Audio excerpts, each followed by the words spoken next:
Prabhupada's guru once said that mistakes are the pillars of success. So the idea is to try to learn from the mistakes that have happened. So there's mismanagement, there's abuse, there's left and right, and there's wars going on. Even as we speak, there's some kind of conflict going on in the holy city of Mayapur. I think it's calmed down about now, but there's always going to be some kind of difficulties and troubles in any institution, whether it's spiritual or not spiritual, and it happens. I mean, if you look at the secular institutions like Apple, computer company, and Google, I mean, they're fighting constantly. There's many, and PETA, the People for the Ethical Treatment of Animals, has many lawsuits against it. So whether it's spiritual or not spiritual, the fight never ends. It's always the good guys against the bad guys.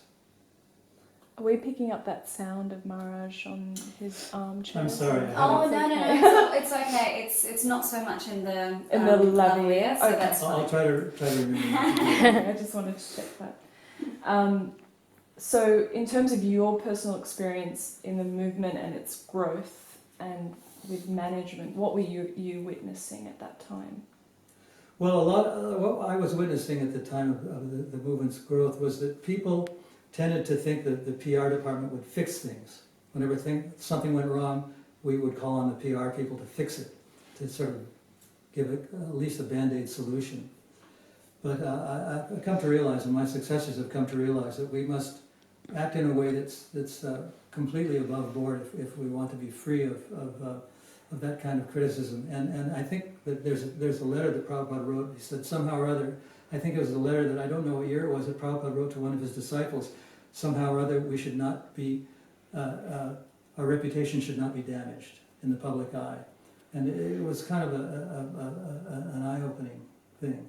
That we have to act in such a way that even if we act in such a way that we don't do anything wrong, there's still going to be criticism. But if we do something wrong, then it's really bad. And he used the example of a black stain on a white tablecloth. I saw a news item in a British newspaper about some people that were speeding, and it was in a newspaper because they were Hare Krishnas, and the article ended by saying that they said they were going to a prayer meeting. But thousands of people get speeding violations every day, and they're not written up in the newspapers. But because they're Hare Krishnas, it was written up. It's kind of like that one, people using one example of one person's behaviour to paint a whole movement with that brush, I suppose. Yeah, it's part of the idea is that if one person does something wrong, that people identify that person with the movement they represent. And it's kind of a common thing, because if someone does something good or bad, if they represent an institution, then the whole institution gets that kind of a reputation. Did Srila Prabhupada at that time acknowledge that there were some things happening that were perhaps below board? I think that Prabhupada always knew that there were going to be his even among his leading devotees, that there would be problems, and he just kept on going, even though I think he knew that there were existing problems and there would be more problems in the future. He just didn't he acknowledged them, but he didn't dwell on them. He just kept going. And one person said that was like a general in an army. That there are many casualties on the side of an army, but the general or the leader of the army just keeps forging forward, and sometimes they win even though there are many casualties. And I think this is something that Prabhupada knew. Sorry, Maharaj, I might just ask you to put your hands down. Sorry. Forgive me. I might just ask that question again about Prabhupada, was he aware of what was happening?